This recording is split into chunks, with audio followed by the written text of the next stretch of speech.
What's up guys, Eli here, back for a new stuff video. I don't have a whole lot of, disposable income, or whatever you want to call it right now. I just kind of moved, and I'll still have stuff trickling in.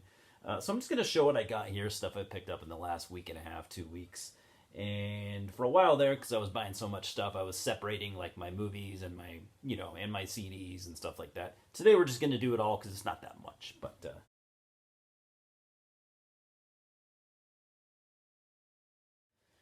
Just about to watch Gremlins in the background. I got this, it's an old DVD, so it's like a VHS transfer. So it's paused and it looks like shit right there, but I don't know. Hopefully it's not too distracting for you. Start with a one vinyl record that we got, a band that I've been getting into, over the past couple of years. I started off really not liking them, but they just kind of grow on me more and more and more. This is their 11th album from 1983. Crazy, right? Kilroy Was Here by Styx. Yes, this is the album with Mr. Roboto. I don't know. I think that song's kind of cool. I know people are so divided on it. A lot of people just think it's total cheesiness, but I think it's an alright song. It sounds proggy to me. So this album, on this album, they were going for this is a concept album. They were going for this big grand concept, and some people think it's really cool. A lot of people don't like this album. A lot of people, critics included, think it just really fell flat. That a lot of people think it was poorly written, poorly executed, and just kind of maybe even lazy could be a word. But I don't know. I haven't spent a lot of time with this, but so far I kind of like it. I haven't even listened to the whole thing yet, but I like the song Mr. Roboto. I never really saw too much of an issue with it. I don't know. We'll see. After it gets a couple of listens, we'll see. I'm really hit and miss with Styx. I seem to think they're really, really good or just really, really garbage. It depends on the album and if it works for me or not. So that's the only vinyl record we got.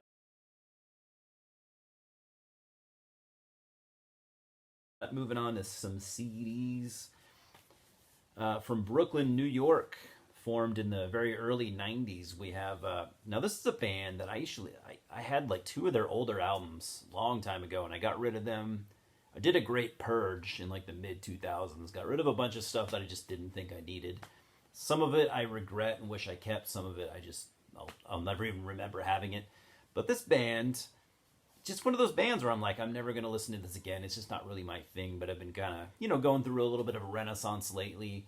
And I just forgot about how cool of a band this is. And, whether I will continue to listen to them on a semi-regular basis or not, we'll see. But right now I'm kind of like, this band, whether you like them or not, whether I like them or not, they're really, really fucking cool. So we're talking about Candiria with the Coma Imprint. This is their 2002 album. It was their 5th album.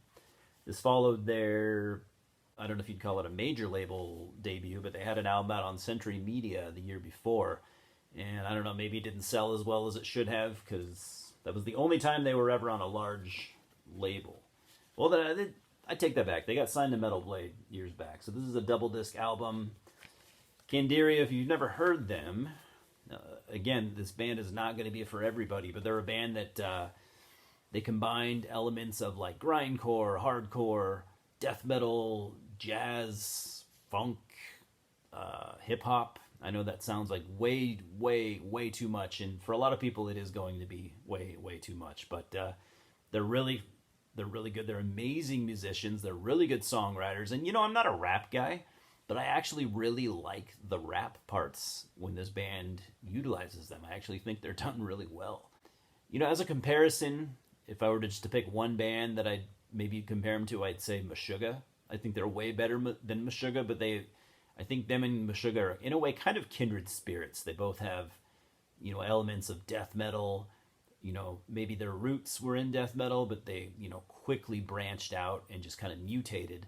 And they both, they have that kind of super technical stop-start rhythmic thing going on. I think they're, again, better and way more interesting than Meshuggah, but I think Meshuggah are cool in their own right. But anyways, if you want a comparison, that's as good as it's going to get. If you absolutely hate Meshuggah, you might not like Candiria, or they might not be for you, but if you have an open mind and listen to a variety of things, I'd say definitely check them out.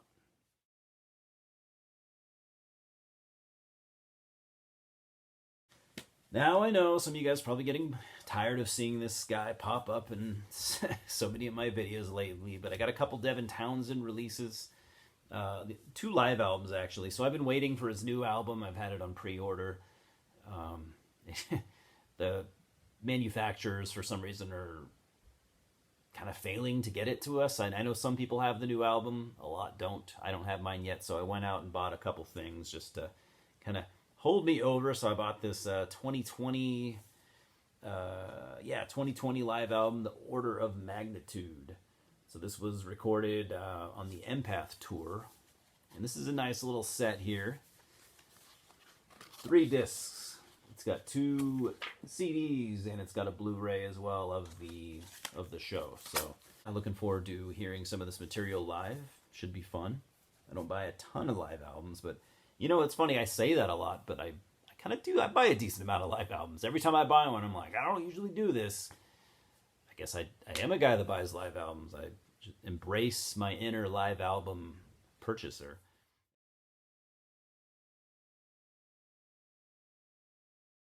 And then from 2021, we got Acoustically Inclined live in Leeds. This was, as far as I know, just a one-off show in Leeds in England.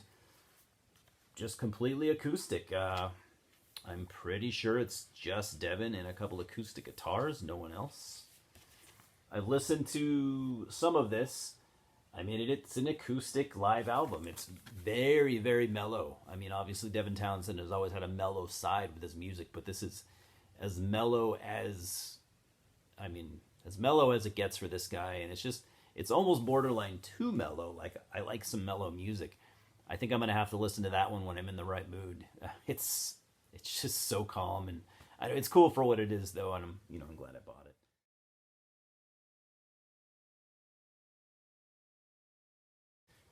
I haven't picked up a whole lot of new releases this year, but I've picked up a few, a pretty good handful. I've been kind of talking lately about legacy bands, legacy metal bands.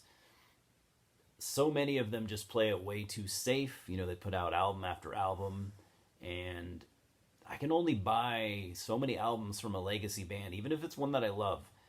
When I'm just not feeling them, when they're just when they're feeling just too safe and kind of on the boring side. This is the first year where I'm like, dude, I'm gonna stop this. I'm not gonna buy any more Vader albums. I'm not gonna buy any more Unleashed albums. I'm not gonna buy any more Overkill albums. I love those bands. I love a lot of their stuff, but they've just become so, I don't know, just kind of boring to me. And I don't know about this band yet if I'm gonna do that, if I'm gonna give them that treatment or not. Because I thought their last a few albums were pretty decent, but again, do I need them?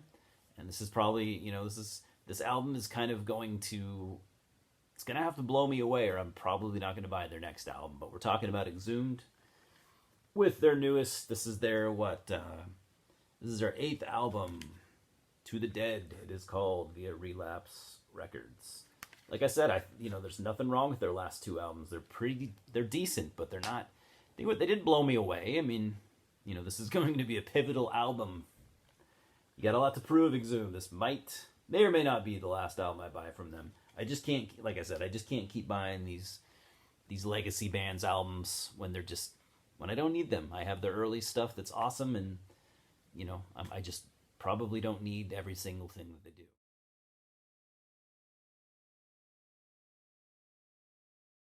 Here's a band that I've heard a little bit in the past. I've kind of always wanted to get something from. So this is the 3rd album, came out in 1971 from Atomic Rooster. In Hearing Of is called. I've listened to this already. It's pretty good. I like it. I've only heard like one of their albums in the past, so I don't have a whole lot to compare it to. So this band formed in 1969 in England. Carl Palmer of Emerson, Lake and Palmer used to be in this band. He doesn't play in this album. I think he only plays like on the first album. So they're kind of known as, a lot of people call them like a proto heavy metal, kind of proto prog, because they are they're a heavy hard rock British band that came out of the late 60s.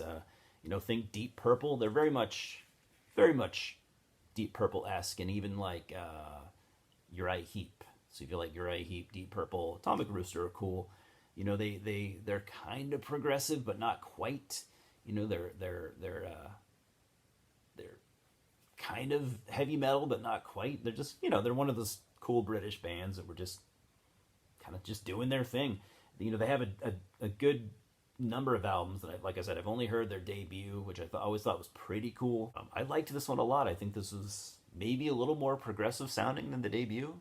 I don't know. I'll have to listen to it again and maybe listen to some of their other albums. Too many bands to check out. We cannot hear them all. We cannot give them all the time that they need.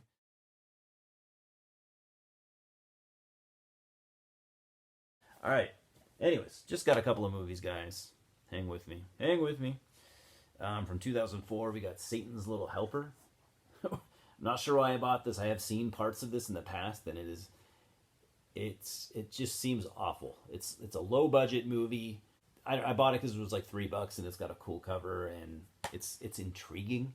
It's about this little kid. He's just kind of a little shithead. He's annoying, and his family kind of hates him.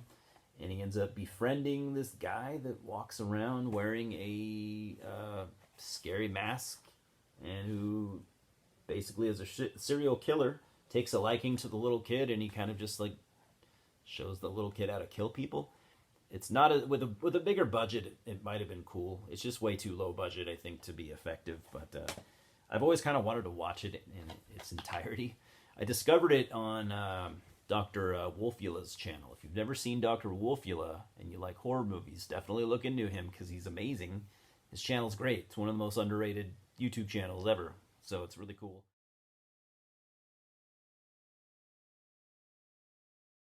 From 2015, I also got The Devil's Candy. This movie got a lot of talk when it came out, and it's pretty good. I watched it on Netflix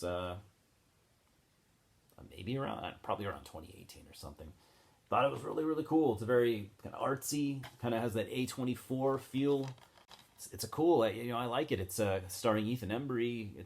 He plays an artist who they move to some rural town in Texas, and he starts getting these visions.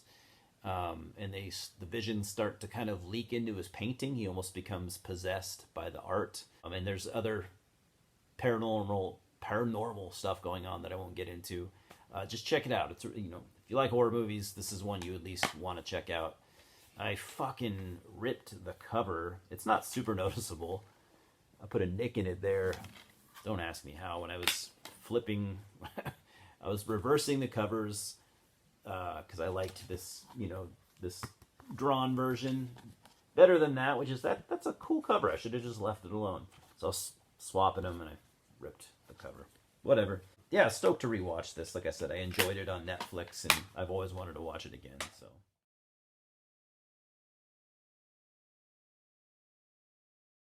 And the last movie we have from 2012, we have Elvira's Movie Macabre, Bloody Madness, 4-film multi-feature. I love Elvira. Absolutely love her. Don't even need to go there. But what's cool about this is it comes with 4 old horror movies that I have heard of.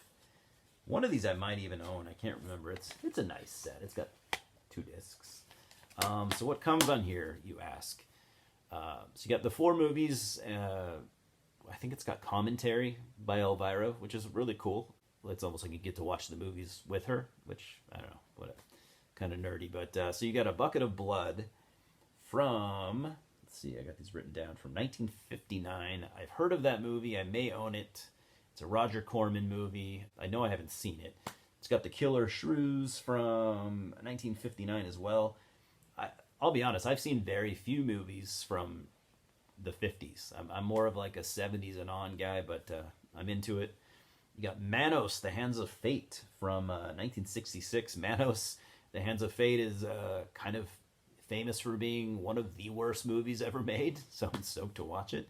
And then you got Don't Look in the Basement from 1973. That's a little more up my alley as far as time-wise, but yeah. Stoked to watch all of these, and like I said, I get to hang out with Elvira for a little bit, and it's worth what I paid for it easily.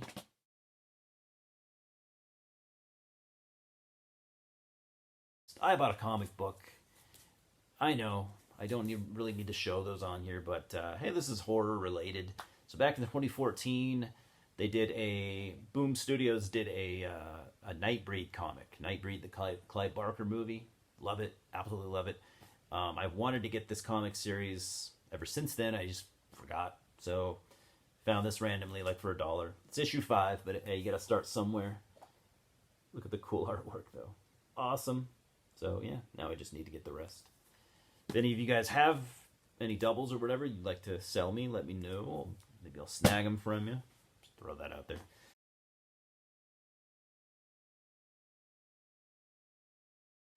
And that's it, guys. That's all I got for now. I'm not buying a whole lot right now, but that's fine. That's more than fine because I'm more enjoying coming up with projects and stuff, kind of like it did with the the Devin Townsend video that I did. That's kind of more what I want to focus on right now. I'm not going to rush anything. I'm not going to force myself to come up with ideas. I just let them come to me, and that's kind of how I want this to go. So I'll just keep doing my collection videos and stuff like that while I wait for inspiration, but I need to challenge myself and I need to broaden out a little bit. I'm not saying I think I'm particularly good at anything I do, but I do need to challenge myself, and I'm enjoying the challenge. So, oh yeah, I got one more thing. I got another Funko Pop. I know, another one of those things that every time I buy, I'm like, I never buy these. Lately, I've picked up a few for some odd reason. This one I actually love because this one kind of reminds me of a certain part of my life. When I first started this channel, I used to work in the veterinary industry as a technician. I don't do it anymore, but for various reasons, it just was too much for me to do. So I found this Pixar short. It was called Kitbull, and it stars a pit bull named Kit. Or no, the pit bull's Doggy, and the little black cat is Kit. And it's a short. It's really like 3 or 4 minutes. It's basically about this pit bull that gets used for fighting, which is fucking still a thing that happens. I don't know why. He just wants to be loved, and he doesn't have anybody. And then there's a stray cat who also doesn't have anybody, wants someone to play with, and they end up meeting each other, and they run off, and long story short, they get adopted by the same human, and they get to stay together. And yeah, so this one's really cool, just because I've seen and attempted to help so many sick and injured animals. Not so much animals that were used for fighting. Luckily, I never encountered that, but it's a sad thing to watch, the short, but do it because it has a good ending and stuff. So he even has all his scars and stuff from his years of fighting. And yeah, these are cool. I think this is probably the best pop I've ever seen. Again, I know I'm a 40-year-old dude that still occasionally buys toys, and I'm okay with that.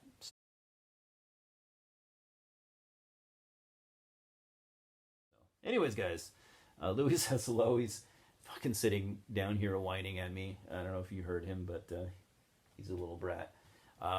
It's been getting fucking cold here. It's officially winter up here in the cold north. Hopefully you guys are doing all right. Hopefully you've had a decent start to your week. And yeah, we'll talk soon. You seen any of these movies? You've heard any of these albums? Let me know. And we'll chat. Anyways, guys, thanks for stopping by. Cheers.